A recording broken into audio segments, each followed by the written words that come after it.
സർവാധികാരിയും പരമാധികാരിയുമായ നമ്മുടെ പരിശുദ്ധ തൃത്വത്തിന് സ്തോത്രവും സ്തുതിയും ഉണ്ടാകട്ടെ. ഈ പ്രത്യേക സമയം, ആഴ്ചയുടെ അവസാനത്തെ ദിവസം, കർത്താവിൻ്റെ സന്നിധിയിൽ അടുത്തു വന്നിരിക്കുന്ന എല്ലാ വിശുദ്ധന്മാർക്കും ക്രിസ്തീയ വന്ദനങ്ങളെ അറിയിക്കുന്നു. കർത്താവിൻ്റെ ദാസന്മാരുടെ സാന്നിധ്യം നമുക്കേറെ അനുഗ്രഹകരമാണ്. കർത്താവ് സഹായിക്കട്ടെ. സ്തോത്രം. കർത്താവിൻ്റെ വരവിന് താമസമായാൽ നാളത്തെ നമ്മുടെ സഭായോഗങ്ങളും അനുഗ്രഹകരമായി നടത്തപ്പെടുമാറാകട്ടെ എന്ന് കർത്താവിനോട് പ്രാർത്ഥിക്കുന്നു. ദൈവത്തിന് സ്തോത്രം.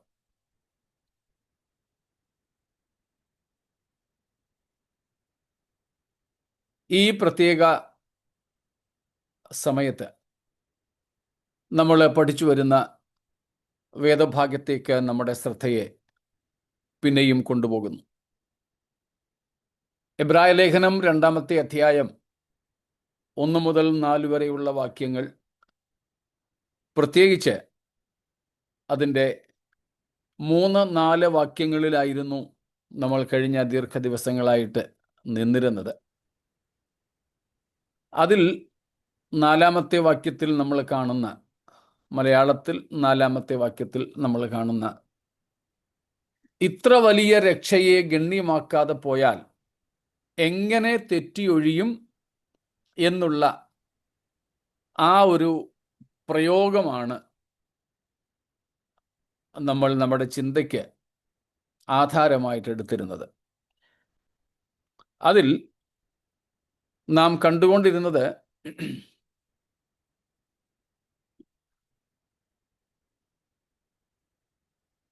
ഒരു ചോദ്യത്തോടും മറ്റും അനുബന്ധിച്ച് നമ്മൾ നോക്കിക്കൊണ്ടിരുന്നത്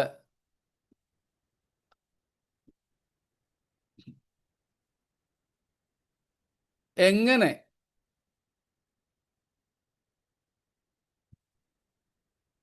രക്ഷിക്കപ്പെട്ട ഒരു വ്യക്തി പിന്മാറിപ്പോകുന്നെങ്കിൽ രക്ഷയോടുള്ള ബന്ധത്തിൽ ആയിരിക്കും എന്നുള്ളതായിരുന്നു. രക്ഷിക്കപ്പെട്ട ഒരാൾ പിന്മാറിപ്പോയാൽ അത് തൻ്റെ രക്ഷയെ ബാധിക്കുമോ? ഇതാണ് ശരിയായ ചോദ്യം.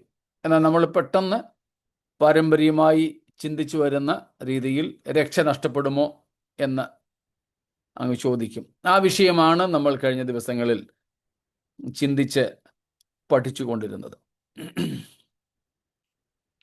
ഇന്നലെ നമ്മുടെ ക്ലാസ്സിൽ അതിനൊരു ഉപസംഹാരം നമ്മൾ വരുത്തി. മറ്റ് ചോദ്യങ്ങളും ഒന്നും ഇല്ല എന്ന നിലയിലാണ് ഇന്നലെ നമ്മൾ നിർത്തിയത്. എങ്കിലും ഇന്നലത്തെ ക്ലാസ്സിന് ശേഷം വല്ല സംശയങ്ങളും ആ വിഷയത്തിൽ വിശദീകരണം വേണ്ടതായിട്ട് ഉണ്ടെങ്കിൽ ആകാം, ഇല്ലെങ്കിൽ നമുക്ക് ആ വിഷയം അവിടെ കൊണ്ട് നിർത്താം.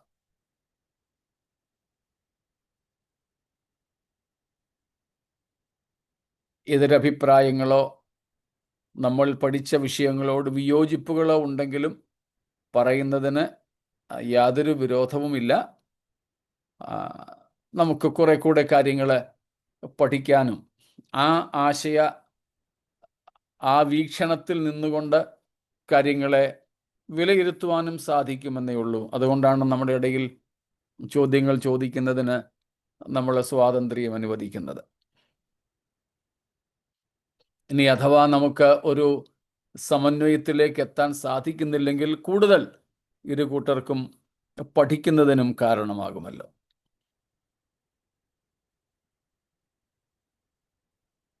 ഫസ്റ്റ് കൊരിന്ത്യൻസ് 3:15 താനോ രക്ഷിക്കപ്പെടുമെന്നാൽ തീയിൽ കൂടി എന്ന പോലെ അത്ര. അത് ഇതിനോട് ചേർന്നുള്ളതാണോ? അത് ഇതിനോട് ചേർന്നുള്ളതല്ല. അത് പിന്മാറുന്നവരെ സംബന്ധിച്ചല്ല, വിശുദ്ധന്മാരുടെ ന്യായവിധിയെ സംബന്ധിച്ചാണ്. അത് നമ്മുടെ പ്രവർത്തികളെക്കുറിച്ചാണ് പറയുന്നത്. വിശുദ്ധന്മാരുടെ പ്രവർത്തികളെക്കുറിച്ചാണ്. പിന്മാറ്റവുമായിട്ട് നമ്മളിപ്പോൾ പഠിച്ചു വന്ന വിഷയവുമായിട്ട് അതിന് ബന്ധമില്ല.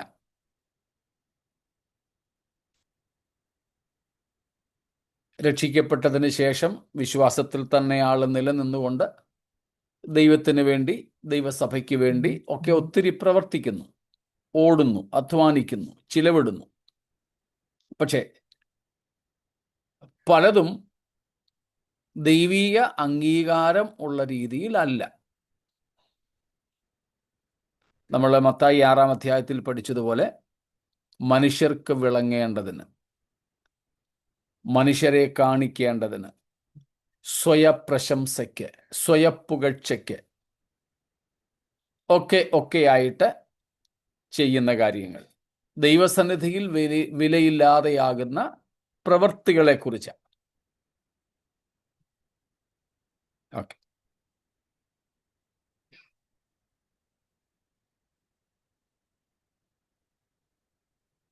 മറ്റൊന്നും ഇല്ല എന്ന് കരുതട്ടെ. ഒന്നും കൂടെ നമുക്ക് എബ്രായ ലേഖനം 2-ന്റെ 2, 3, 4 വാക്യങ്ങൾ വായിക്കാമല്ലോ.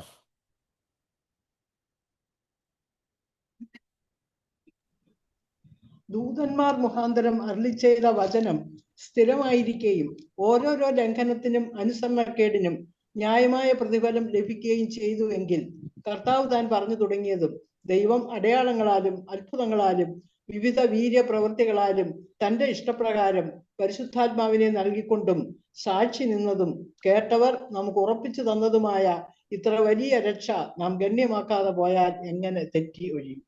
സ്തോത്രം. കഴിഞ്ഞ ദിവസങ്ങളിൽ നാം ഈ വാക്യങ്ങളാണ് ചിന്തയ്ക്കാധാരമായിട്ട് എടുത്തതെങ്കിലും എബ്രായ ലേഖനം തന്നെ 3, 4, 6, 10 അധ്യായങ്ങളിലേക്കും കൂടെ നമ്മുടെ ശ്രദ്ധയും ചിന്തയും വ്യാപിപ്പിച്ചിരുന്നു. ആ വാക്യങ്ങളെയും എല്ലാം കൂടെ ക്രോഡീകരിച്ചുകൊണ്ടാണ് നമ്മൾ അല്പം വിശാലമായി ഈ വാക്യങ്ങളെ വിശകലനം ചെയ്തത്. ഇവിടെ നിന്നും നമ്മൾ പറഞ്ഞതുപോലെ ഒരു വിഷയവും കൂടെ ബാക്കിയുണ്ട്. നമ്മൾ പറഞ്ഞിരുന്നല്ലോ, ഏറ്റവും ഒടുവിൽ 2 കാര്യങ്ങളും കൂടെ നമുക്ക് ചിന്തിക്കണമെന്ന്. അതിലൊന്നിനെക്കുറിച്ചാണ് കഴിഞ്ഞ ദിവസങ്ങളിൽ നമ്മൾ പഠിച്ചു വന്നത്. ഇനി ഒരു വിഷയം അതിൽ ബാക്കിയുള്ളത്, ഇസ്രായേൽ പാപം ചെയ്തപ്പോൾ, അല്ലെങ്കിൽ 2-ാം വാക്യം പറയുന്നത് പോലെ ദൂതന്മാർ മുഖാന്തരം അരുളി ചെയ്ത വചനം ഇസ്രായേൽ മക്കൾ ലംഘിക്കുകയും അനുസരണക്കേട് കാണിക്കുകയും ചെയ്തപ്പോൾ അവർക്ക് തക്കതായ പ്രതിഫലം അഥവാ ന്യായവിധി കിട്ടി എന്നവിടെ പറയുന്നു. എന്നിട്ട് രക്ഷ, ഇത്ര വലിയ രക്ഷ നാം ഗണ്യമാക്കാതെ പോയാൽ എങ്ങനെ തെറ്റിയൊഴിയും എന്നുള്ള ആ 2 പ്രയോഗങ്ങളെ കോർത്തിണക്കിക്കൊണ്ട്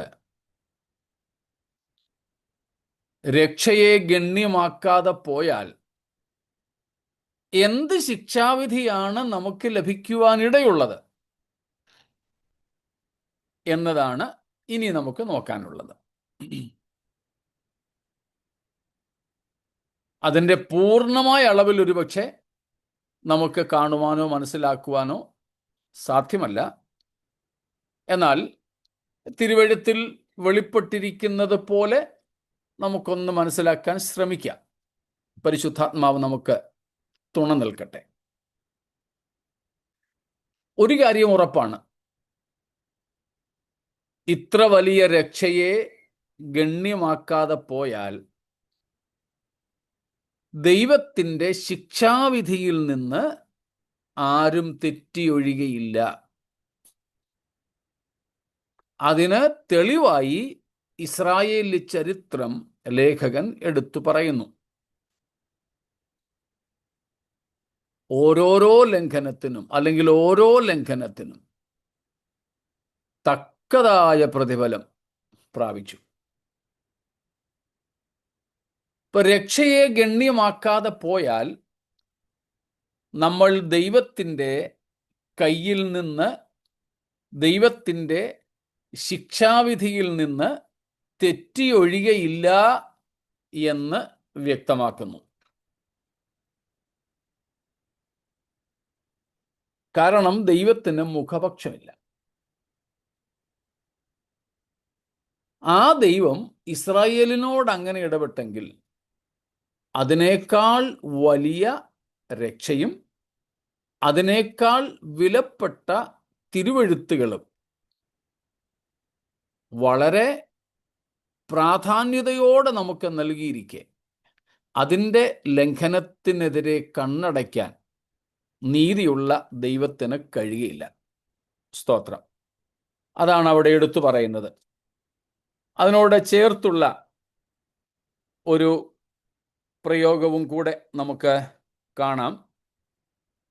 എബ്രായ ലേഖനം തന്നെ 10-ാമത്തെ അധ്യായത്തിൻ്റെ 31-ാമത്തെ വാക്യം, ഹീബ്രൂസ് 10:31. ജീവനുള്ള ദൈവത്തിന്റെ കയ്യിൽ വീഴുന്നത് ഭയങ്കരം. ജീവനുള്ള ദൈവത്തിൻ്റെ കയ്യിൽ വീഴുന്നത് ഭയങ്കരം.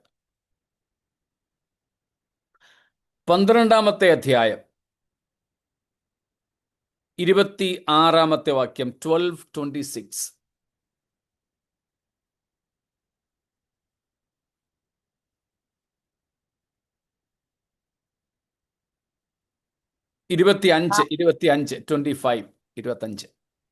അരുളി ചെയ്യുന്നവനെ നിരസിക്കാതിരിപ്പാൻ നോക്കുവീൻ. ഭൂമിയിൽ അരുളി ചെയ്തവരെ നിരസിച്ചവർ തെറ്റി ഒഴിയാതിരുന്നു എങ്കിൽ സ്വർഗത്തിൽ നിന്ന് അരുളി ചെയ്യുന്നവനെ നാം വിട്ടുമാറിയാൽ എത്രയധികം. അതിൻ്റെ അവസാനത്തെ വാക്യവും കൂടെ 29. നമ്മുടെ ദൈവം ദഹിപ്പിക്കുന്ന അഗ്നിയല്ല. സ്തോത്രം. ഈ വാക്യങ്ങളിലും അപ്പോസ്തലൻ 2-ാം അധ്യായത്തിൻ്റെ 3-4 വാക്യങ്ങളിൽ പറഞ്ഞ കാര്യങ്ങളെ ആവർത്തിച്ച് പ്രസ്താവിക്കുകയാണ്. ജീവനുള്ള ദൈവത്തിൻ്റെ കയ്യിൽ വീഴുന്നത് ഭയങ്കരം എന്നാണ് നാം 10-ാം അധ്യായത്തിൽ വായിച്ചത്, 31-ാം വാക്യത്തിൽ.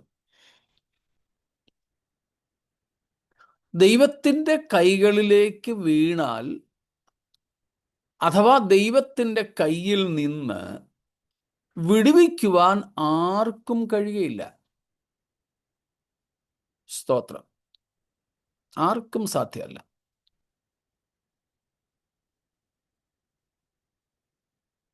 തീർച്ചയായിട്ടും ഇസ്രായേലിൻ്റെ പാപത്തിൽ ദൈവം അവരെ ശിക്ഷിക്കാൻ ഒരുങ്ങിയ ചില സന്ദർഭങ്ങളിൽ, പ്രത്യേകിച്ച് അവരുടെ മരുഭൂയാത്രയിൽ മോശ അവർക്ക് വേണ്ടി ഇടിവിൽ നിന്നത് നമുക്കറിയാം.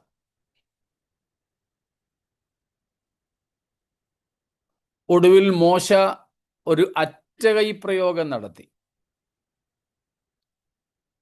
പുറപ്പാട് 32-ൽ നമ്മൾ 2 ദിവസം മുൻപ് വായിച്ചു. ദൈവത്തോട് പറയുകയാണ്, നീ ഇവരുടെ പാപം ക്ഷമിക്കണമേ. ക്ഷമിക്കുന്നില്ലെങ്കിലോ നീ എഴുതിയ പുസ്തകത്തിൽ നിന്ന് എൻ്റെ പേർ മായ്ച്ചു കളയണമേ എന്ന് പറഞ്ഞാൽ, ഇവരില്ലാത്ത ഒരു സ്വർഗം എനിക്ക് വേണ്ട എന്ന്.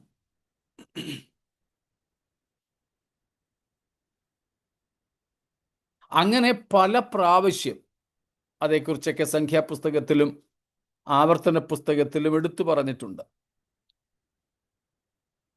ദൈവം അവരെ ഒന്നടങ്കം നശിപ്പിക്കാൻ ശ്രമിച്ചപ്പോൾ മോശ അവരുടെ മുമ്പിൽ, അവർക്ക് വേണ്ടി ദൈവത്തിൻ്റെ മുമ്പിൽ വീണ് കിടന്നു. ആവർത്തന പുസ്തകം 9-ാം അധ്യായത്തിൻ്റെ 18-ാമത്തെ വാക്യത്തിൽ മോശ തന്നെ അക്കാര്യം പറയുന്നുണ്ട്. എടുത്തെങ്കിൽ ഒന്ന് വായിച്ചാട്ടെ. ഡ്യൂട്ടറോണമി 9:18.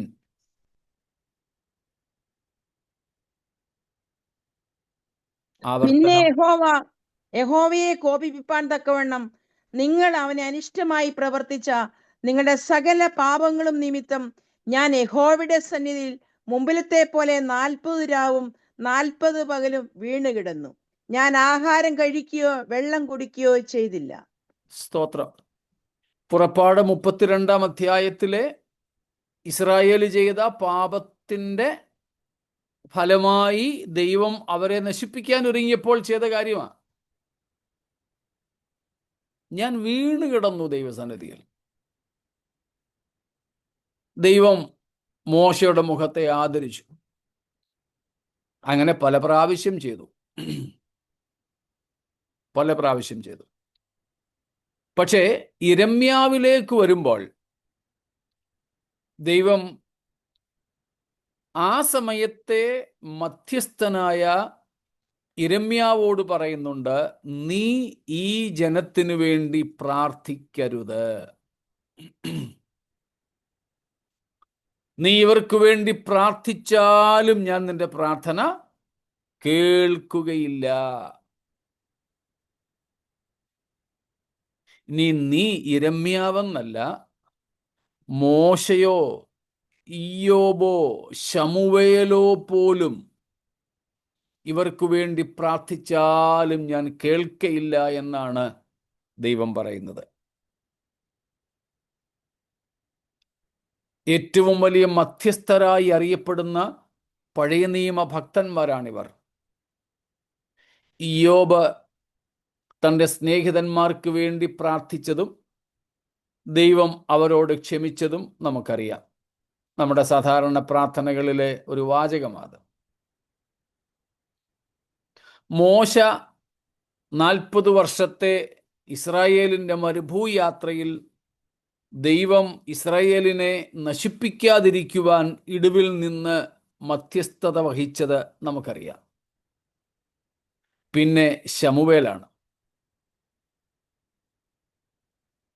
ഇസ്രായേൽ മൂപ്പന്മാർ ശമൂവേലിനോട് പറയുന്നുണ്ട്, നീ ഞങ്ങൾക്ക് വേണ്ടി പ്രാർത്ഥിക്കാതിരിക്കരുതേ എന്ന്. അപ്പോൾ പഴയ നിയമത്തിലെ ഏറ്റവും വലിയ മധ്യസ്ഥരാണ് ഇവരൊക്കെ.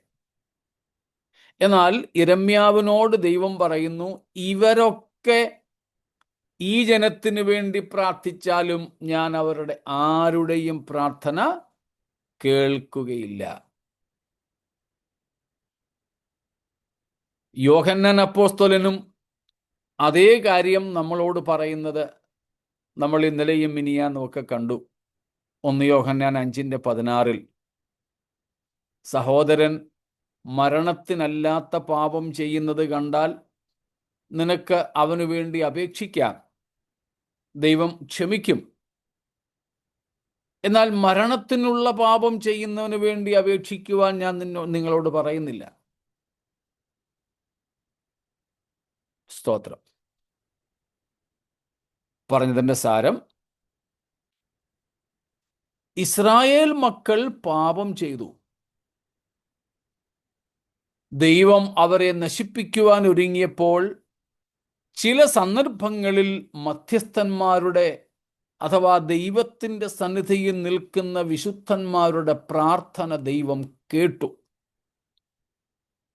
അവർക്ക് വരുത്തും എന്ന് ദൈവം അരുളി ചെയ്ത അനർത്ഥം അവർക്ക് വരുത്താതെയിരുന്നു. അബ്രഹാമും അതുതന്നെയാണ് ദൈവത്തോട് ചെയ്തത്. സൊദോം ഗൊമോറയെ ദൈവം നശിപ്പിക്കുവാൻ ഒരുങ്ങിയപ്പോൾ ലോത്ത് നിമിത്തം അബ്രഹാം ഇടിവിൽ നിൽക്കുന്നു. ദൈവം അബ്രഹാമിനോടുള്ള ബന്ധത്തിൽ അബ്രഹാമിൻ്റെ പ്രാർത്ഥന കേട്ട് അങ്ങനെ തന്നെ ചെയ്യാൻ സമ്മതിക്കുന്നു. പക്ഷേ അബ്രഹാം തന്നെ വെച്ച വ്യവസ്ഥ 10 നീതിമാന്മാരെങ്കിലും ഉണ്ടെങ്കിൽ എന്ന മിനിമം, ഏറ്റവും കുറഞ്ഞ നീതിമാന്മാരുടെ സംഖ്യ പോലും അവിടെ ഇല്ലാതായതുകൊണ്ട് അബ്രഹാമിൻ്റെ വാക്കുകളെ ദൈവം കൈക്കൊണ്ടില്ല. എങ്കിലും അവനെ ഓർത്ത് ലോത്തിനെയും കുടുംബത്തെയും ആ ന്യായവിധിയിൽ നിന്ന്, അല്ല ശിക്ഷാവിധിയിൽ നിന്ന് വിടുവിച്ചു. അതാണ് എബ്രായർ 10:31 നമ്മൾ വായിച്ചത്. നമ്മുടെ ദൈവത്തിൻ്റെ കൈകളിൽ നിന്ന് വിടുവിക്കുവാൻ ആർക്ക് കഴിയും? ജീവനുള്ള ദൈവത്തിൻ്റെ കയ്യിൽ വീഴുന്നത് ഭയങ്കരം. സ്തോത്രം.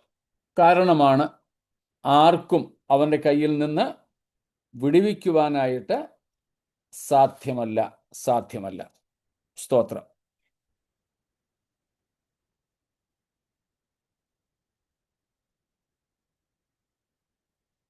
എങ്കിലും ദൈവത്തിൻ്റെ പക്കൽ മഹാകരുണയുണ്ട്.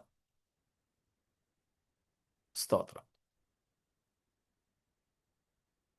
അപ്പോൾ നമ്മളിപ്പോൾ എബ്രായലേഖനത്തിൽ 10-ലും 12-ലും നിന്ന് വായിച്ച വാക്യങ്ങൾ ഇസ്രായേലിനോടുള്ള ബന്ധത്തിലും കൂടെ ചിത്രീകരിക്കുന്നു.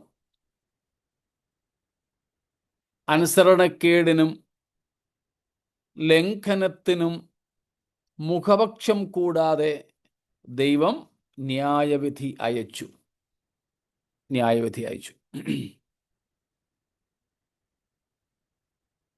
ആ കാര്യം ചരിത്രത്തിൽ നിന്ന് എടുത്തു പറഞ്ഞിട്ട് ചോദിക്കുകയാണ്, അങ്ങനെയായാൽ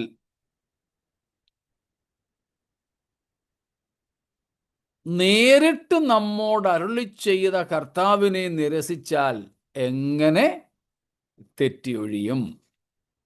സ്തോത്രം. പഴയ നിയമത്തിൽ നൽകപ്പെട്ട പ്രമാണവും പുതിയ നിയമത്തിൽ നൽകപ്പെട്ട രക്ഷയും തമ്മിലുള്ള താരതമ്യ പഠനം നമ്മൾ 2-ാം അധ്യായത്തിൽ നടത്തി. ഏതാണ്ട് അതേപോലെ തന്നെയുള്ള കാര്യമാണ് 12-ാം അധ്യായത്തിൻ്റെ 25-ലും പറഞ്ഞത്. ഭൂമിയിൽ അരുളി ചെയ്തവനെ നിരസിച്ചവർ തെറ്റിയൊഴിയാതിരുന്നു എങ്കിൽ, മോശ മുഖാന്തരം ദൈവം അരുളി ചെയ്ത അതേ വിഷയമാണ് പറയുന്നത്. ഭൂമിയിൽ അരുളി ചെയ്തവനെ നിരസിച്ചവർ തെറ്റി ഒഴിയാതിരുന്നു എങ്കിൽ. വായിക്കുന്നു, സ്വർഗത്തിൽ നിന്ന് അരുളി ചെയ്യുന്നവനെ നാം വിട്ടുമാറിയാൽ എത്രയധികം.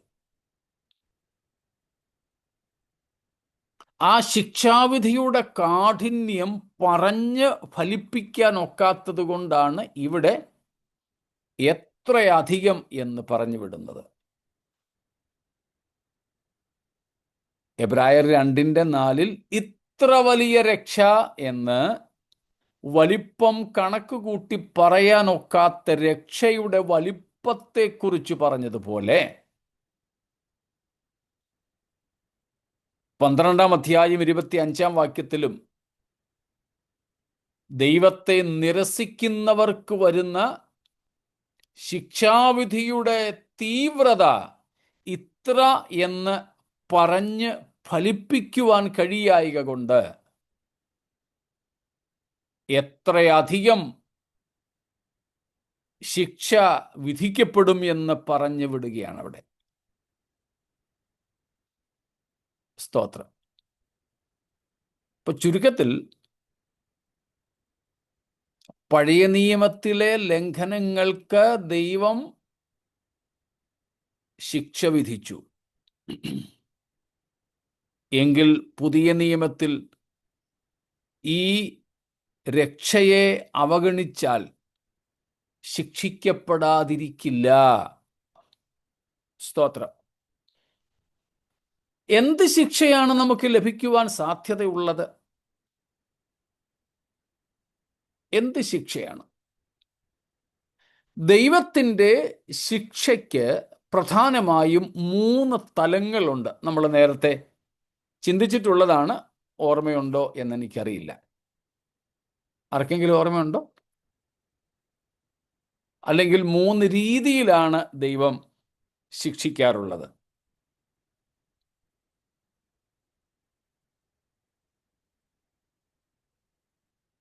ഒന്ന്, സ്നേഹത്തോടെ. 2, ന്യായത്തോടെ. 3, ക്രോധത്തോടെ. divine punishments are in a three perspective way. First one is in his fatherly love. Second, with justice or righteously. And third, in his wrath, fiercely. മൂന്ന് രീതിയിലാണ്. ദൈവത്തിൻ്റെ കൽപ്പനകളെ ലംഘിക്കുന്ന, ദൈവീക ദാനങ്ങളെ നിരസിക്കുന്ന ഏവർക്കും ദൈവം ശിക്ഷ നൽകുന്നു, ശിക്ഷ വിധിക്കുന്നു. സ്തോത്രം. ഏവർക്കും. അപ്പം ദൈവം ശിക്ഷിക്കുന്നത് പ്രധാനമായും ഈ മൂന്ന് രീതികളിലാണ്. ഏതൊക്കെ രീതികളിലാണെന്നാണ് നമ്മൾ കണ്ടത്? സ്നേഹത്തോടെ, ന്യായത്തോടെ, ക്രോധത്തോടെ. സ്തോത്രം. സ്നേഹത്തോടെയുള്ള അടിയെ നമ്മൾ വിളിക്കുന്ന, അല്ല, വേദപുസ്തകം പരിചയപ്പെടുത്തുന്ന പേരാണ് ബാലശിക്ഷ. അത് നാം 12-ാമത്തെ അധ്യായം, എബ്രായ ലേഖനം 12-ാം അധ്യായം 5 മുതൽക്കുള്ള വാക്യങ്ങളിൽ കാണുന്നുണ്ട്. നമുക്ക് പരിചയമുള്ള വാക്യങ്ങളാണത്. ഇപ്പൊ ഇത്ര വലിയ രക്ഷയെ നിരസിച്ചാൽ ദൈവം ആദ്യം തരാനിടയുള്ള ശിക്ഷ, ആദ്യം അടിക്കുവാൻ സാധ്യതയുള്ള അടി, എബ്രായർ 12-5 മുതൽക്കുള്ള വാക്യങ്ങളിലെ അടിയാണ്. സ്നേഹത്തോടെ. അവിടെ നമ്മൾ വായിക്കുന്നു, ദൈവം സ്നേഹിക്കുന്ന, അഥവാ അപ്പൻ സ്നേഹിക്കുന്ന ഏതു മകനെയും ശിക്ഷിക്കുന്നു. നമുക്കറിയാം, വെളിപ്പാട് പുസ്തകത്തിലെ 7 സഭകളിൽ ഏറ്റവും മോശപ്പെട്ട സഭ ലവോദിക്യ സഭയാണ്.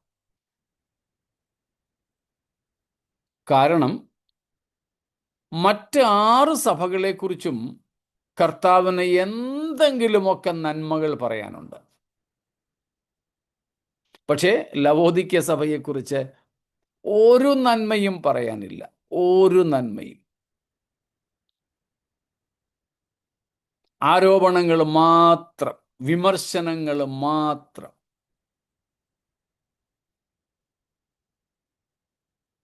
രണ്ട് സഭകളിൽ ഒരു തെറ്റും പറയാനില്ല, സ്മുർണയിലും ഫിലദൽഫിയയിലും. ബാക്കിയുള്ള സഭകളിൽ തെറ്റുകൾ ഉണ്ടെങ്കിലും അവരെ അഭിനന്ദിക്കുന്നതിന്, അവരെ ശ്ലാഘിക്കുന്നതിന് എന്തെങ്കിലുമൊക്കെ ഉണ്ട്. പക്ഷെ ലവോദിക്കയിലോ ഒരു കണിക പോലുമില്ല കർത്താവ് കൊള്ളാമെന്ന് പുറത്തു തട്ടിയെന്ന് പറയുന്നതായി. പക്ഷേ അതിൻ്റെ 21-ാം വാക്യം വായിച്ചാട്ടെ. ജയിക്കുന്നവന് ഞാൻ എന്നോടുകൂടെ എന്റെ സിംഹാസനത്തിൽ 19 വായിച്ചാട്ടെ. 19 ആണെന്ന് തോന്നുന്നു. എനിക്ക് പ്രിയമുള്ളവരെയൊക്കെയും ഞാൻ ശാസിക്കുകയും ശിക്ഷിക്കുകയും ചെയ്യുന്നു. സ്തോത്രം. എനിക്ക് പ്രിയമുള്ളവരെ ഒക്കെയും ഞാൻ ശാസിക്കുകയും ശിക്ഷിക്കുകയും ചെയ്യുന്നു. പ്രിയമുള്ളവരെ, പ്രിയമില്ലാത്തവരെ തിരിഞ്ഞു നോക്കത്തില്ല.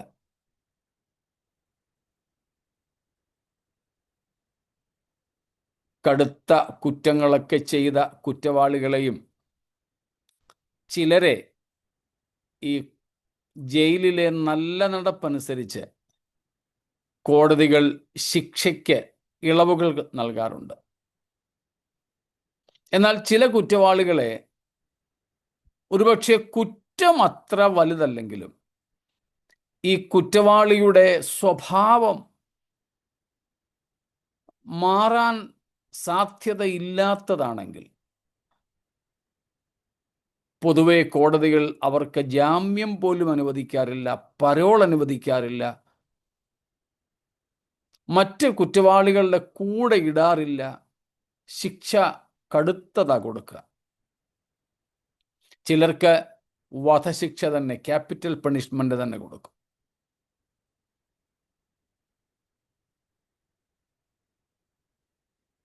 ഇവിടെ കർത്താവ് ഒരുവനെ ബാലശിക്ഷ കഴിക്കുന്നെങ്കിൽ അതിൻ്റെ അർത്ഥം ദൈവത്തിന് അവനിലൊരു പ്രതീക്ഷയുണ്ടെന്നാണ്.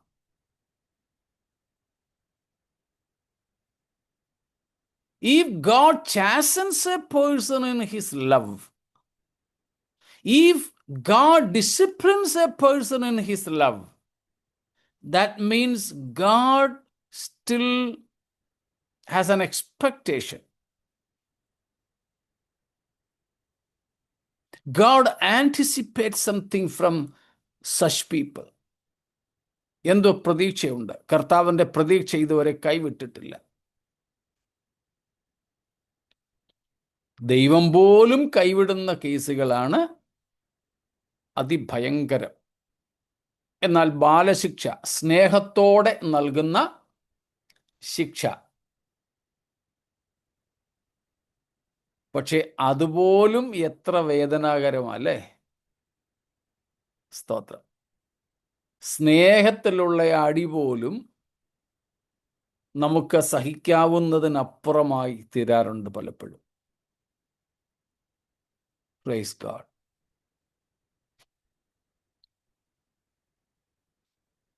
സ്നേഹത്തിലെ അടി, ബാലശിക്ഷ,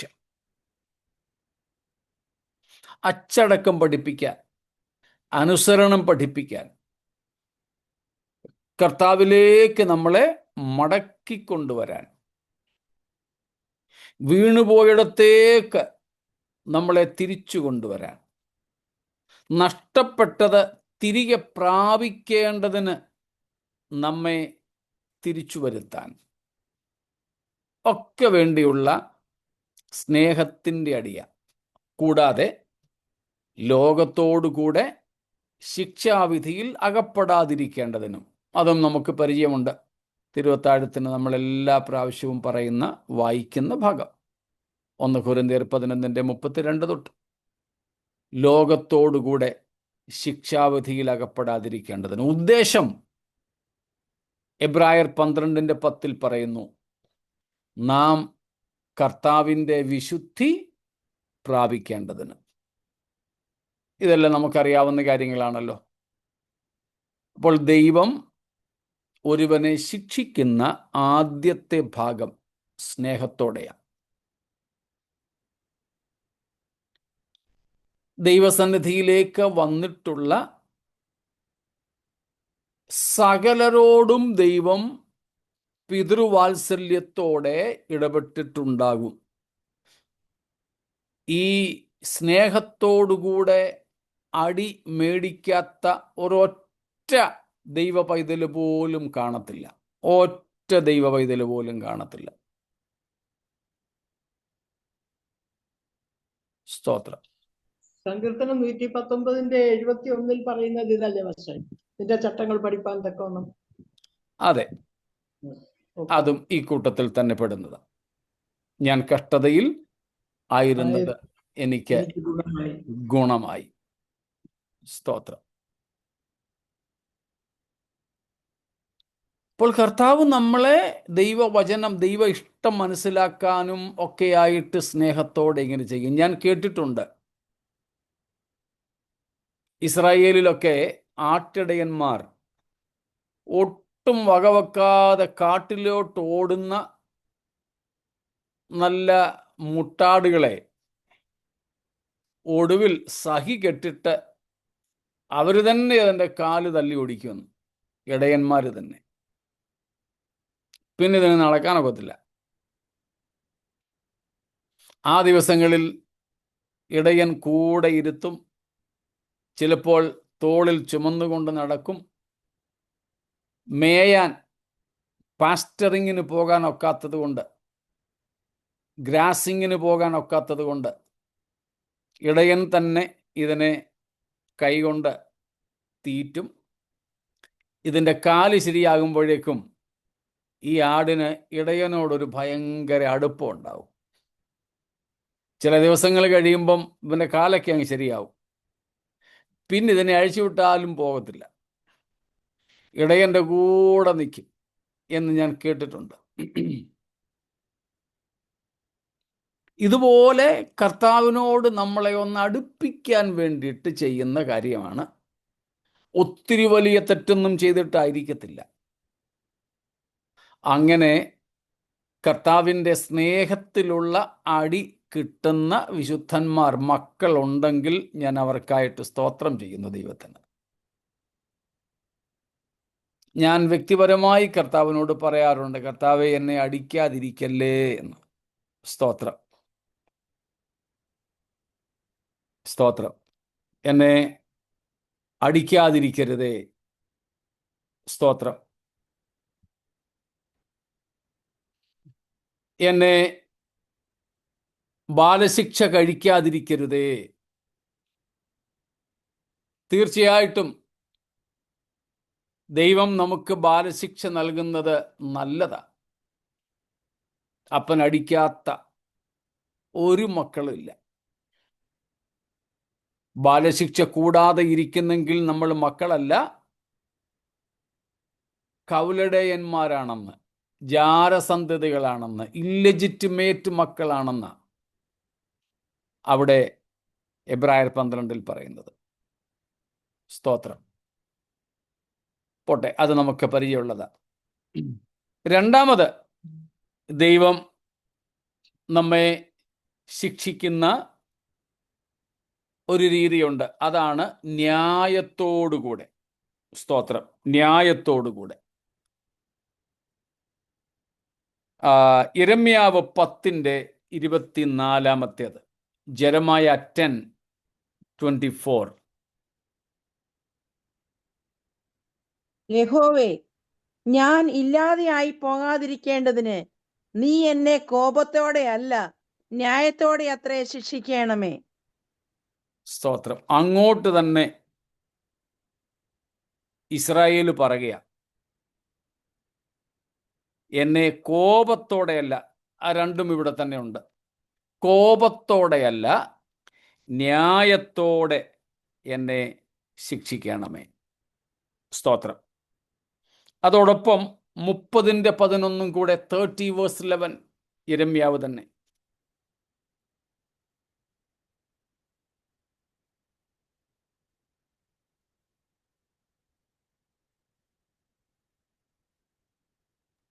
നിന്നെ രക്ഷിപ്പാൻ ഞാൻ നിന്നോട് കൂടെയുണ്ട് എന്ന യഹോവയുടെ അരുളപ്പാട്. നിന്നെ ഞാൻ ചിതറിച്ചു കളഞ്ഞ സകല ജാതികളെയും ഞാൻ മുടിച്ചു കളയും, എങ്കിലും നിന്നെ ഞാൻ മുടിച്ചു കളയയില്ല.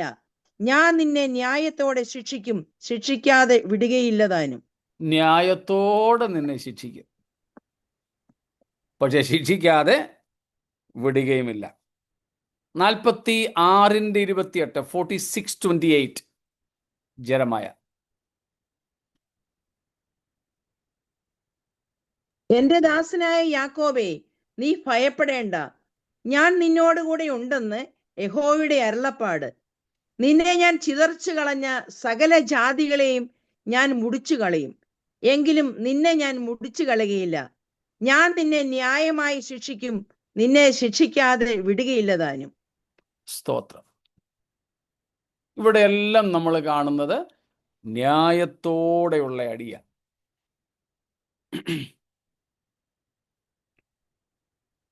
സ്നേഹത്തോടെ ഉള്ളതിൻ്റെ വേദന നമ്മളെല്ലാവരും അനുഭവിച്ചിട്ടുണ്ട്. ഞാൻ അനുഭവിച്ചിട്ടുണ്ട്, വേണ്ടുവോളം അനുഭവിച്ചിട്ടുണ്ട്. അതുപോലും നമുക്ക് അസഹനീയമായിരുന്നെങ്കിൽ ന്യായത്തോടെ ഉള്ളതിൻ്റെ തീവ്രതയോ. സ്തോത്രം. ഇസ്രായേൽ ജനത്തിന് ദൈവം കൊടുത്ത അടിയെല്ലാം ന്യായത്തോടെയാ. എന്തിനേറെ, ഇത് യിരെമ്യാവ് പറയുന്നത് ബാബിലോണ്യ പ്രവാസത്തിന് തൊട്ടു മുമ്പ്, അല്ലെങ്കിൽ BC 606 നെബൂഖദ്നേസറിന്റെ നേതൃത്വത്തിൽ യെരൂശലേം നിവാസികൾ, യഹൂദാ ജനം മുഴുവനും പ്രവാസത്തിലേക്ക് പോകുന്ന സന്ദർഭമാണിത്. സ്തോത്രം. ആ സമയത്താണ് ഇസ്രായേലിന്റെ ഏറ്റവും ഭീകരമായ ശിക്ഷ നടപടികൾ ഉണ്ടാവുന്നത്.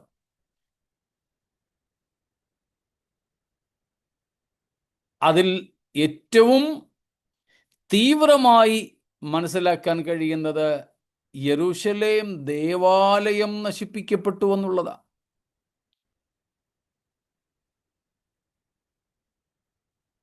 യെരൂശലേം ദേവാലയം നശിപ്പിക്കപ്പെട്ടു. ഞാൻ പലപ്പോഴും അത്ഭുതത്തോടെ ഓർക്കുന്ന ഒരു കാര്യമുണ്ട്. ഒരിക്കൽ നമ്മുടെ ഇടയിൽ നമ്മൾ പങ്കുവെച്ചതുമാണ്. ലേവ്യ പുസ്തകം 10-ാമത്തെ അധ്യായത്തിൽ അഹരോന്റെയും മക്കളുടെയും കരപൂരണം നടക്കുന്നു. നമ്മുടെ ഭാഷയിൽ പറഞ്ഞാൽ ഓർഡിനേഷൻ. സാമുദായിക സഭകളുടെ ഭാഷയിൽ പട്ടാഭിഷേകം. ഒരാഴ്ച നീണ്ടു നിന്ന ശുശ്രൂഷയായിരുന്നു.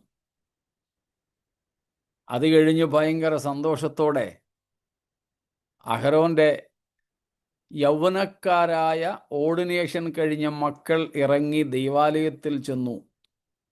ഇപ്പം അഭിഷേകം കഴിഞ്ഞ് ഓർഡിനേഷൻ കഴിഞ്ഞിറങ്ങിയ അഹരോന്റെ മക്കളാണ്, പുരോഹിത വർഗത്തിൽപ്പെട്ടവരാണ്, പുരോഹിതന്മാരാണ്. പക്ഷേ അന്യാഗ്നി കത്തിച്ചതുകൊണ്ട് അവർ തിരുസന്നിധിയിൽ മരിച്ചു വീണു.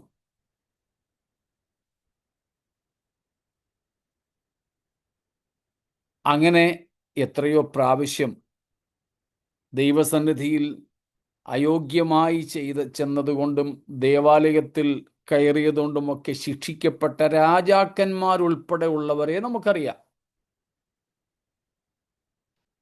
ഇസ്രായേലിലെ യഹൂദയിലെ മഹാനായിരുന്ന ഉസിയ രാജാവ് ഉൾപ്പെടെ ഉള്ളവരെ കുറിച്ച് നമുക്കറിയാം. അതേ ദേവാലയത്തിലാണ് ബാബിലോണ്യ സൈന്യം ധിക്കാരപൂർവമായി പ്രവേശിച്ചത്. ഓർക്കണേ, പുരോഹിതന്മാർ അയോഗ്യതയോടെ പ്രവേശിച്ചപ്പോൾ മരിച്ചു വീണ അതേ ദൈവ ആലയം.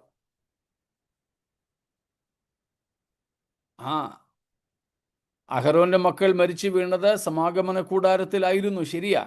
പക്ഷെ ഞാൻ സ്ഥലമല്ല ഉദ്ദേശിക്കുന്നത്, ദേവാലയം എന്ന ആ ഒരു വീക്ഷണമാണ്. പക്ഷെ ഇപ്പോൾ ഇതാ ജാതീയ രാജാവിൻ്റെ പടയാളികൾ ഇരച്ചു കയറി ദേവാലയത്തിലേക്ക്. ദേവാലയം മുഴുവനും മോഷ്ടിച്ചു. അശുദ്ധരായവർ, അഗ്രചർമ്മികളായവർ ധിക്കാരത്തോടെ യെരൂശലേം ദേവാലയത്തിൻ്റെ അതിവിശുദ്ധ സ്ഥലത്തേക്കും പ്രവേശിച്ചു. മഹാപുരോഹിതൻ ഭയത്തോടെ ആണ്ടിലൊരിക്കൽ മാത്രം പ്രവേശിക്കുന്ന, ആ സമയം പുറത്തു നിൽക്കുന്ന പുരോഹിതന്മാർ ഉൾപ്പെടുന്ന ജനം ശ്വാസം അടക്കിപ്പിടിച്ച് പ്രാർത്ഥിച്ചു കൊണ്ടിരിക്കുന്ന, അത്ര ദൈവസാന്നിധ്യം നിറഞ്ഞു നിൽക്കുമായിരുന്ന ഇടത്തേക്കും ഈ ബാബിലോണ്യ സൈന്യം കയറി. ദേവാലയ ഉപകരണങ്ങളെല്ലാം മോഷ്ടിച്ചു. ശലോമോൻ കതകേലും ഭിത്തിയേലും വരെ ഒട്ടിച്ചു വെച്ചിരുന്ന തങ്കപ്പാളികളൊക്കെ ഇളക്കിയെടുത്തു. പക്ഷെ അവർക്കാർക്കെങ്കിലും എന്തെങ്കിലും സംഭവിച്ചോ? ഈ ബാബിലോണിയ പടയാളികളിൽ ആർക്കെങ്കിലും വല്ല ദോഷം ഉണ്ടായോ? സ്തോത്രം. ഇല്ല, അവരൊന്നും ഉടമ്പടികളുടെ ആൾക്കാരല്ലല്ലോ. ഉടമ്പടികളുടെ ആൾക്കാരല്ല. അതിനേക്കാൾ പ്രധാനപ്പെട്ട കാരണം അവിടെയുണ്ട്. പണ്ട് ഉടമ്പടിയിൽ പെടാത്തവർ ചെന്നാരെന്തേലും മരിച്ചു വീണേനെയും അവിടെ.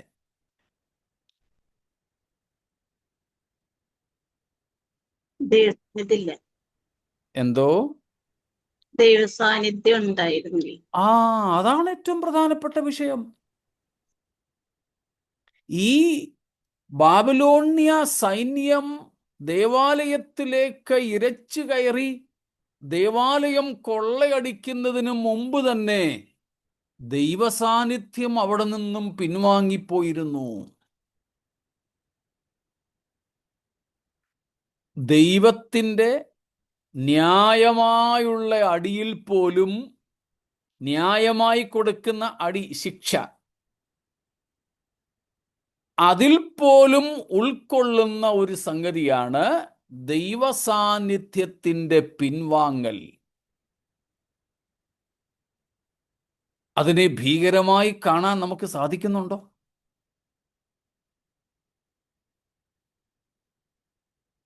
When God was punishing God's people in his love, God didn't depart from them. God was with them even when he was punishing them, chastening them. God was with them. But now, when God began to punish them righteously, justly, first of all, he departed from among them.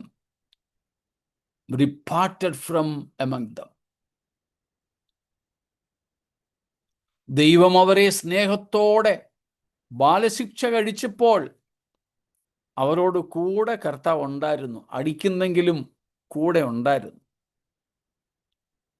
പക്ഷേ ന്യായമായി അടിച്ചപ്പോൾ കർത്താവ് അവിടെ നിന്നും മാറിക്കളഞ്ഞു. അവരുടെ ഇടയിൽ നിന്ന് കർത്താവ് പോയി. God withdrew his presence. This is very terrific. Very terrific. God departed from them. God withdrew his presence.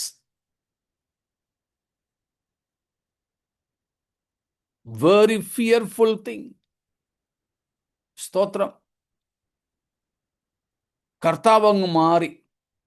എന്നിട്ട് പറഞ്ഞു, നിങ്ങൾ ജാതികളുടെ കയ്യിൽ ഏൽപ്പിച്ചിട്ട് പറഞ്ഞു, നിങ്ങൾ എന്താന്ന് വെച്ച് ചെയ്തോളാൻ. ബട്ട് വൺ തിങ്, ന്യായത്തോടെ അടിച്ചപ്പോൾ, നമ്മളിപ്പം യിരെമ്യാവിൽ വായിച്ച വാക്യങ്ങളൊക്കെ ശ്രദ്ധിച്ചോ? ഞാൻ നിങ്ങളെ എന്ത് ചെയ്യില്ല? മുടിച്ചു കളകയില്ല. സ്തോത്രം. God did not abandon them forever. സ്തോത്രം. നമുക്ക് വളരെ മനഃപ്പാഠമായ യിരെമ്യാവിന്റെ തന്നെ വാക്കുകളാണ് വിലാപഗീതങ്ങൾ 3-ാം അധ്യായത്തിലുള്ളത്. സ്തോത്രം. നാം മുടിഞ്ഞു പോകാതിരിക്കുന്നത് ദൈവത്തിന്റെ Because of your mercy, we do not consume. Yes, we are not consumed. We are not annihilated in your wrath because of your mercy.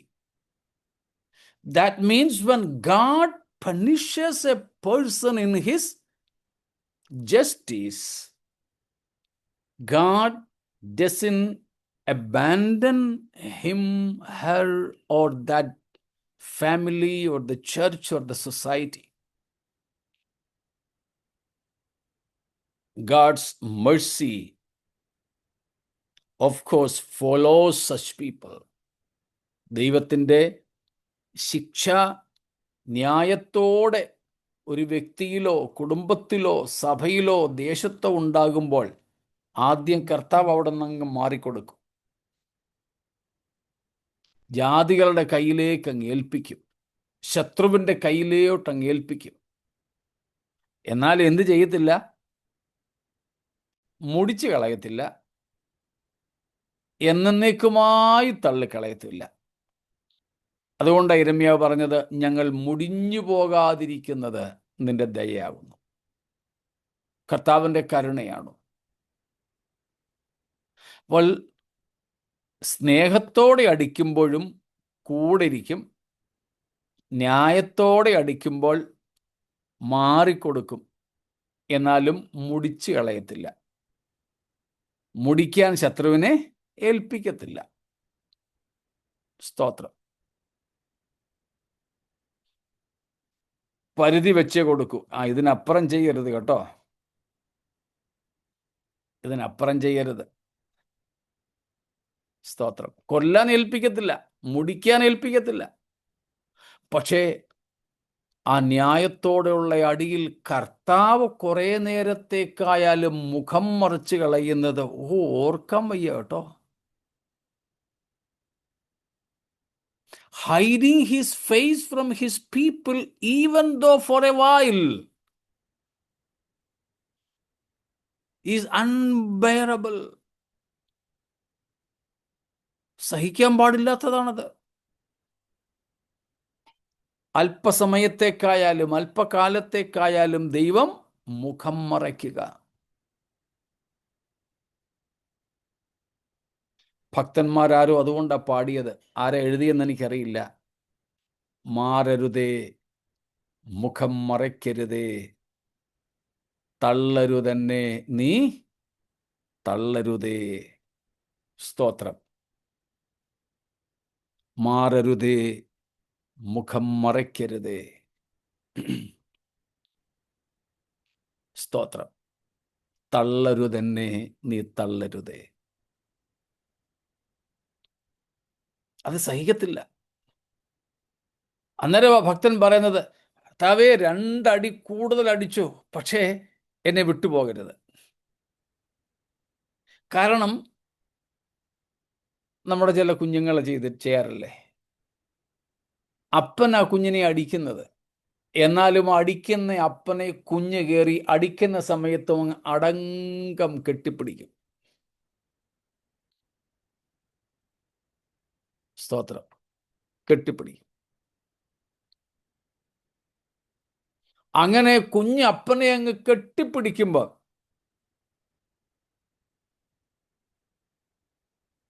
അപ്പന് ആ കുഞ്ഞിനോടൊരു ദയ തോന്നും. ചിലപ്പോൾ അന്നേരം തന്നെ എടുത്തങ്ങ് തോളയിലിടും, ആലിംഗനം ചെയ്യും, കെട്ടിപ്പിടിച്ച കുഞ്ഞിനെ പപ്പ ഉമ്മ കൊടുക്കും. ഇതുവരെ അടിച്ചതാ സംഭവം ശരി, എന്നാലും ശരി, അപ്പൻ അടിച്ച അപ്പൻ കൂടെ ഉണ്ടായിരുന്നത് കൊണ്ട് അടിച്ച അപ്പനെ തന്നെ അങ്ങ് കെട്ടിപ്പിടിക്കാൻ കുഞ്ഞിന് പറ്റി. അതുകൊണ്ട് അടിച്ച അപ്പൻ തന്നെ ഇപ്പൊ കുഞ്ഞിനെ എടുത്ത് താലോലിക്കുക.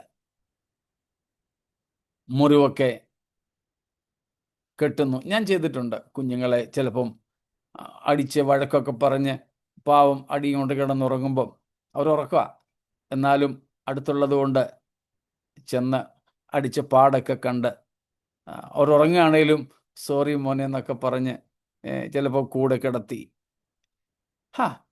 അടിച്ച അപ്പൻ കൂടെ ഉണ്ടെങ്കിൽ സാരമില്ല, പക്ഷെ മറ്റേതങ്ങനെയല്ല. ന്യായത്തോടെ ആകുമ്പം മുഖം മറയ്ക്കുക, എന്നാലും സദാകാലത്തേക്കും അല്ല.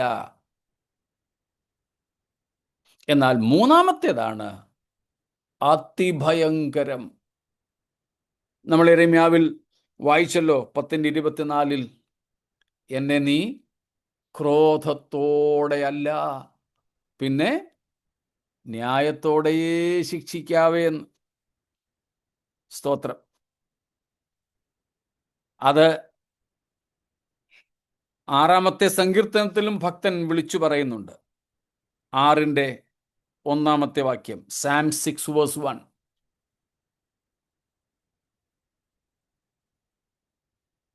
യഹോവേ, നിന്റെ കോപത്തിൽ എന്നെ ശിക്ഷിക്കരുതേ, നിന്റെ ക്രോധത്തിൽ എന്നെ ദണ്ഡിപ്പിക്കുകയും അരുതേ.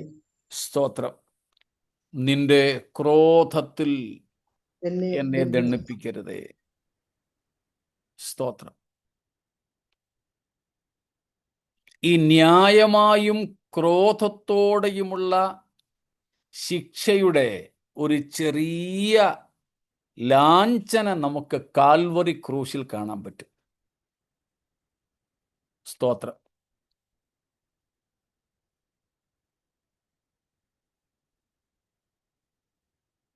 കാൽവറി ക്രൂശിൽ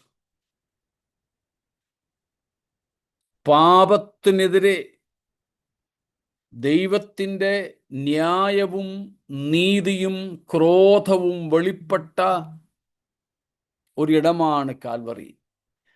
Cross of Jesus Christ is the place where God's righteousness, His justice, and His wrath against sin was manifested.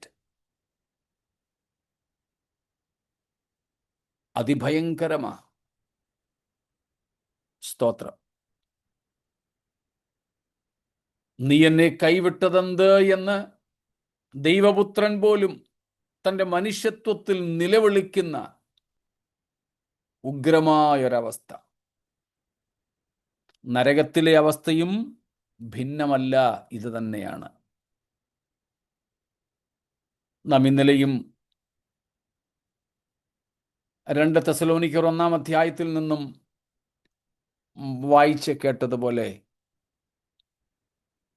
സുവിശേഷം അനുസരിക്കാത്തവർ കർത്താവിൻ്റെ സന്നിധാനവും അവൻ്റെ വല്ലഭത്വത്തോടുകൂടിയ മഹത്വവും വിട്ടകന്ന് നിത്യനാശം എന്ന ശിക്ഷാവിധി അനുഭവിക്കും. ന്യായത്തോടെ ശിക്ഷിക്കുമ്പോൾ കർത്താവ് അല്പസമയത്തേക്ക് മുഖം മറയ്ക്കുന്നു. കുറച്ച് സമയത്തേക്ക് ശത്രുവിൻ്റെ കയ്യിൽ ഏൽപ്പിച്ചിട്ട് നീ അടിച്ചോ, എനിക്ക് കാണാൻ വയ്യ, അതുകൊണ്ട് ഞാനങ്ങ് മാറുക എന്നും പറഞ്ഞ് അങ്ങ് മാറും. പക്ഷേ അല്പം കഴിയുമ്പം ആ ഒരു പ്രത്യേക സമയമുണ്ട്. അത് കഴിയുമ്പോൾ കർത്താവ് തിരിച്ചു വരും. മതി മതി മതി മതി, കൊല്ലാനൊന്നും അല്ല നിന്നെ ഏൽപ്പിച്ചത്, മതിയെന്ന് പറയും. അമിതമായിട്ട് അടിച്ചെങ്കിൽ അടിച്ചവനെ തമ്പുരാൻ തിരിച്ചടിക്കുകയും ചെയ്യും. എന്നാൽ ക്രോധത്തോടെ ഉള്ളപ്പോൾ അങ്ങനെയല്ല. abandoning forever,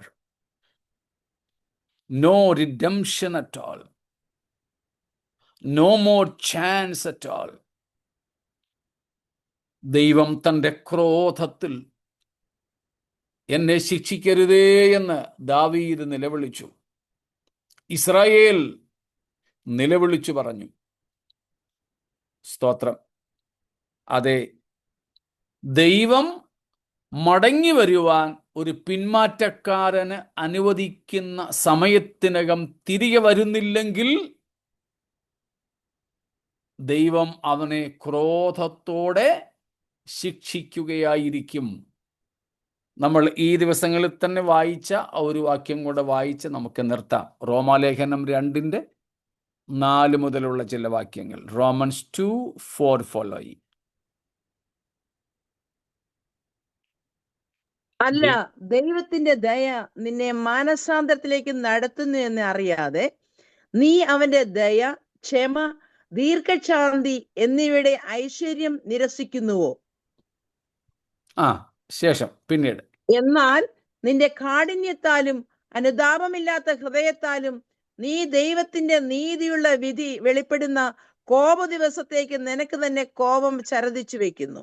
കണ്ടോ, മാനസാന്തരപ്പെടാൻ കൊടുക്കുന്ന ദയാകാലയളവിൽ ദൈവത്തിൻ്റെ ദയയെ നിരസിക്കുന്ന ദീർഘശാന്തിയെയും ദീർഘക്ഷമയെയും ഒക്കെ നിരസിക്കുന്നവർക്ക് എന്തു മാത്രമേ ഉള്ളൂ?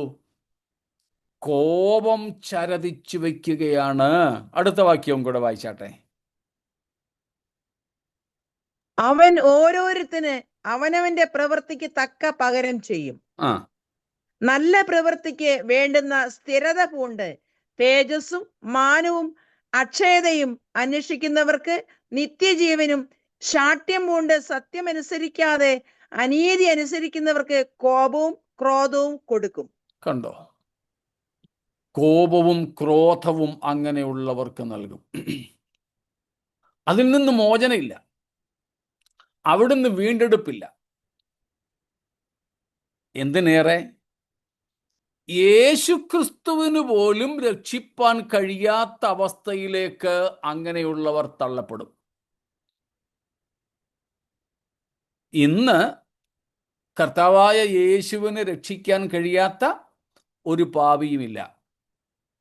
എന്നാൽ ഇങ്ങനെ തള്ളപ്പെടുന്ന പാപികളെ, ഇങ്ങനെ ദൈവത്തിൻ്റെ ക്രോധത്തിലേക്ക് മടങ്ങി വരാനുള്ള സമയപരിധിക്കപ്പുറവും തള്ളപ്പെടുന്ന പാപികളെ വീണ്ടെടുക്കാൻ യേശുവിൻ്റെ ക്രൂശീകരണത്തിന് പോലും കഴിയില്ല എന്നതാണ് ഏറ്റവും ഭീകരാവസ്ഥ. സ്തോത്രം. ദൈവത്തിൻ്റെ ദയാകാലയളവിൽ മാത്രമേ നമുക്ക് ഒരു മടങ്ങിവരവുള്ളൂ, ഒരു പിന്മാറ്റക്കാരന് മടങ്ങിവരവുള്ളൂ. സ്തോത്രം. ഇതാണ് ഏറ്റവും ഭീകരമായ അവസ്ഥ. നാം ആരും ഇത്ര വലിയ രക്ഷയെ ഗണ്യമാക്കാതെ ദൈവത്തിൻ്റെ ഈ ക്രോധത്തിലേക്ക് വഴുതി വീഴാതിരിക്കേണ്ടതിന് നമ്മെ തന്നെ സമർപ്പിക്കാം. നാം പാപം ചെയ്യരുത്. യോഹന്നാൻ പറഞ്ഞതുപോലെ, കുഞ്ഞുങ്ങളെ, നിങ്ങൾ പാപം ചെയ്യാതിരിക്കേണ്ടതിന് ഞാനിത് നിങ്ങൾക്ക് എഴുതുന്നു. 1 യോഹന്നാൻ 2:1 നമ്മൾ വായിച്ചിട്ടുള്ളത്. നാം പാപം ചെയ്യരുത്, ഇത്ര വലിയ രക്ഷയെ ഗണ്യമാക്കാതെ പോകരുത്. സ്തോത്രം. ബാലശിക്ഷകൾ പോലും ഇത്ര കഠിനമാണെങ്കിൽ ന്യായമായും ക്രോധത്തോടെയുമുള്ള ശിക്ഷ നമുക്ക് താങ്ങാൻ കഴിയില്ല. നരകത്തിൽ ദൈവത്തിൻ്റെ ക്രോധവും കോപവും പകരപ്പെടുകയാണ്. ആ അവസ്ഥയിലേക്ക് തള്ളപ്പെട്ടാൽ കർത്താവിന് പോലും രക്ഷിപ്പാൻ കഴിയാത്ത അവസ്ഥയിലേക്ക് പോകുക. തെറ്റിദ്ധരിക്കരുതേ, യേശുക്രിസ്തുവിന് രക്ഷിക്കാൻ കഴിയാത്ത ഒരു പാപിയുമില്ല. പക്ഷെ എപ്പോൾ മാത്രം? അവന് ദൈവം നൽകുന്ന കാലപരിധിക്കകത്ത് മാത്രം. സ്തോത്രം. യൂദായോട് അവനെ കർത്താവ് അപ്പോസ്തലന്മാരുടെ കൂട്ടത്തിൽ തിരഞ്ഞെടുത്ത കാലം മുതൽ അവന് മനസ്സിലാകുന്നത് പോലെ പറഞ്ഞുകൊണ്ടിരുന്നു, നിങ്ങളിൽ ഒരുത്തൻ എന്നെ കാണിച്ചു കൊടുക്കും, നിങ്ങളിൽ ഒരുത്തൻ പിശാചാണ്. അതിങ്ങനെ കർത്താവിൻ്റെ ക്രൂശീകരണം അടുത്തടുത്തടുത്തടുത്ത് വരുംതോറും കർത്താവിൻ്റെ ഭാഷയ്ക്കും തീവ്രതയേറി വന്നു. വേറെ ആർക്കും അറിയില്ല. സ്തോത്രം.